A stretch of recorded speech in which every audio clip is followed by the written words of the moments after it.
प्रश्न द्विघात समीकरण 3x का वर्ग माइनस 4 करणी 3x प्लस 4 बराबर 0 के मूलों की प्रकृति ज्ञात कीजिए। यदि मूलों का अस्तित्व हो तो उन्हें ज्ञात कीजिए। इस प्रश्न में हमें ये जो द्विघात समीकरण दिया है इसके मूलों की प्रकृति ज्ञात करना है। अगर मूलों का अस्तित्व है तो उन मूलों को भी ज्ञात करना है। इस प्रश्न को हल करने के लिए हम लिखेंगे हल दिया है और उसके बाद में ये जो द्विघात समीकरण प्रश्न में दिया है इसको हम लिख लेंगे और इसको समीकरण नंबर 1 नाम दे देंगे। इस द्विघात समीकरण के मूलों की प्रकृति ज्ञात करना हमें। मूलों की प्रकृति ज्ञात करने के लिए हमें पहले विविक्त कर ज्ञात करना होगा और विविक्त कर ज्ञात करने के लिए हमें इस समीकरण से a, b और c के मान निकालने होंगे और इसके लिए हम इस द्विघात समीकरण की मानक द्विघात समीकरण से तुलना करेंगे। तो हम लिखेंगे समीकरण 1 की मानक द्विघात समीकरण ax का वर्ग प्लस bx प्लस c बराबर 0 से तुलना करने पर। तो अब हम तुलना कर लेते हैं। तो देखो x वर्ग के साथ में यहाँ क्या है a, यहाँ x वर्ग के साथ में क्या है 3, तो a का मान कितना आ जाएगा यहाँ से 3। अब यहाँ पर x के साथ में कितना है b और यहाँ पर x के साथ में कितना है माइनस 4 करणी 3, तो b का मान आ जाएगा माइनस 4 करणी 3। यहाँ बराबर के पहले क्या है c, यहाँ बराबर के पहले क्या है 4, तो c का मान कितना आ जाएगा 4। इस प्रकार से हमने a b c के मान निकाल लिए हैं। अब हम क्या करेंगे इन मानों को सूत्र में रखेंगे। तो हम लिखेंगे अब विविक्त कर d बराबर b का वर्ग माइनस 4ac। यहाँ पर हमने विविक्त कर का सूत्र लिख लिया है। अब हम यहाँ पर a b c के मान रखेंगे। अब हम यहाँ पर ये बराबर का चिन्ह लगाएंगे, ठीक है। अब b की जगह पर b का मान रखेंगे माइनस 4 करणी 3 और पूरे का, यहाँ पर b का वर्ग है तो पूरे का वर्ग कर देंगे, ठीक है। फिर ये माइनस लिखेंगे, फिर ये 4 लिखेंगे। ये a और c चिपके हुए मतलब गुणा में है, ठीक है। तो गुणा का चिन्ह लगाकर a का मान हम रखेंगे 3, फिर गुणा का चिन्ह लगाकर c का मान रखेंगे 4, ठीक है। अब देखो यहाँ बराबर का चिन्ह लगा लेंगे, माइनस का वर्ग प्लस हो जाएगा तो प्लस में उत्तर आने वाला है। 4 का वर्ग कितना हो जाएगा 16 हो जाएगा, ठीक है। तो 4 का वर्ग 16 हो जाएगा। फिर ये करणी 3 का वर्ग, तो ये जो 3 जो है करणी से बाहर निकल जाएगा, है ना। करणी 3 का वर्ग होगा तो वर्ग से करणी कट जाएगी तो 3 बाहर निकल जाएगा, तो ये 16 गुणे 3 आ जाएगा। यहाँ पे माइनस का चिन्ह आएगा। अब ये 4 का गुणा 4 के साथ में करेंगे तो 16, 16 का गुणा 3 में करेंगे तो ये 48 आ जाएगा, ठीक है। तो यहाँ पर बराबर का चिन्ह लगाएंगे, 16 3 ये भी 48 हो जाएगा और ये माइनस 48, ठीक है। अब देखो 48 में से 48 घटाएंगे तो कितना आ जाएगा 0। इस प्रकार से विविक्त कर d का मान कितना आ जाएगा 0। जब विविक्त कर d का मान 0 होता है तब द्विघात समीकरण के मूल वास्तविक और समान होते हैं। तो अब हम लिखेंगे चूंकि d बराबर 0 है अतः द्विघात समीकरण 3x का वर्ग माइनस 4 करणी 3x प्लस 4 बराबर 0 के मूल वास्तविक और समान मीन्स बराबर होंगे, ठीक है।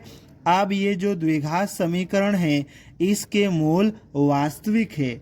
अगर मूल वास्तविक है तो हमें मूल भी ज्ञात करना है और मूल ज्ञात करने के लिए हम द्विघाती सूत्र का प्रयोग करेंगे, ठीक है। तो इसके लिए हम लिखेंगे अब x बराबर माइनस बी प्लस माइनस करणी के अंदर b का वर्ग माइनस 4ac इस पूरे के बटे में 2a।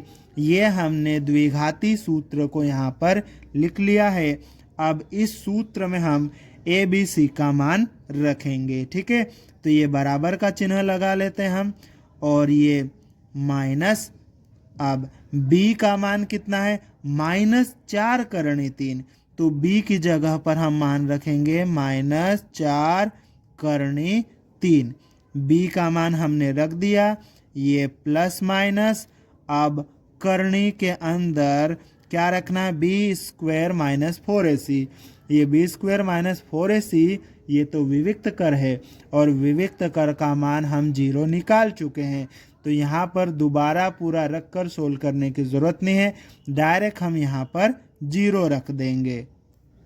और इस पूरे के बटे में क्या है, 2 और a का मान कितना है, 3, तो यहाँ पे गुणा में 3 आ जाएगा। ठीक है, फिर बराबर का चिन्ह हम लगाएंगे, माइनस का गुणा माइनस के साथ में होगा तो ये प्लस हो जाएगा, प्लस का 4 करणी 3 हो जाएगा, और ये प्लस माइनस 0 का वर्गमूल 0 ही होता है। ठीक है, और इस पूरे के बटे में आ जाएगा ये 2 गुणे 3।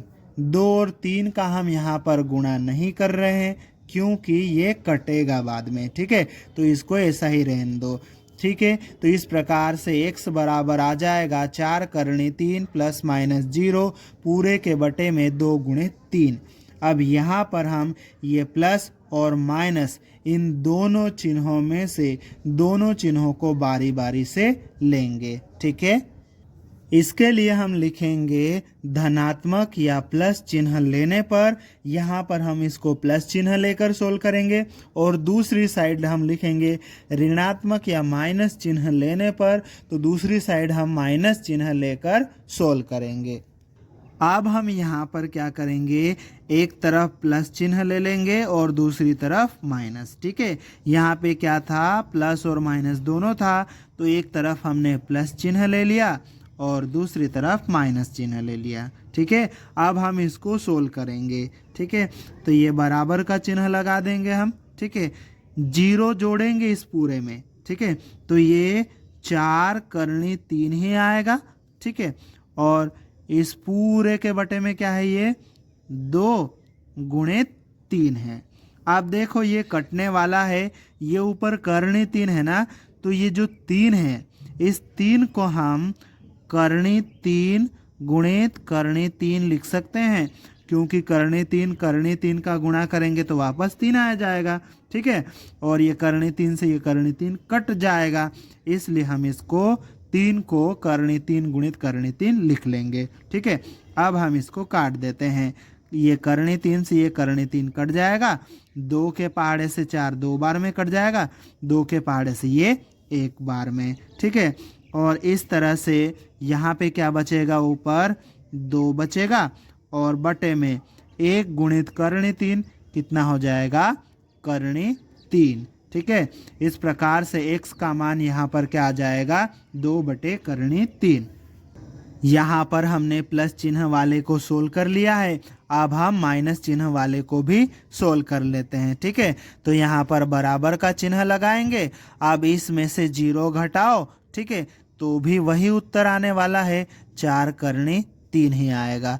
ठीक है, और ये बटे में ये 2 और 3 को हम क्या लिख लेंगे, करणी 3 गुणित करणी 3। ठीक है, अब 2 के पहाड़े से ये 2 1 बार में कट जाएगा, 2 के पहाड़े से ये 4 2 बार में कट जाएगा, इस करणी 3 से इस करणी 3 को काट देंगे। ठीक है, तो इस तरह से ऊपर क्या आ जाएगा, यहाँ पे 2 आ जाएगा, और इसके बटे में 1 गुणित करणी 3 कितना आ जाएगा, करणी 3। ठीक है, इस प्रकार से x के 2 मान मिल गए, x का एक मान 2 बटे करणी 3 और दूसरा मान भी 2 बटे करणी 3 ही आया। ठीक है, इस प्रकार से हमें जो द्विघात समीकरण दिया था उसके 2 मूल 2 बटे करणी 3 और 2 बटे करणी 3 होंगे। ठीक है, तो इस प्रकार से हम लिखेंगे, अतः द्विघात समीकरण 3x का वर्ग माइनस 4 करणी 3x प्लस 4 बराबर 0 के मूल 2 बटे करणी 3 और 2 बटे करणी 3 होंगे,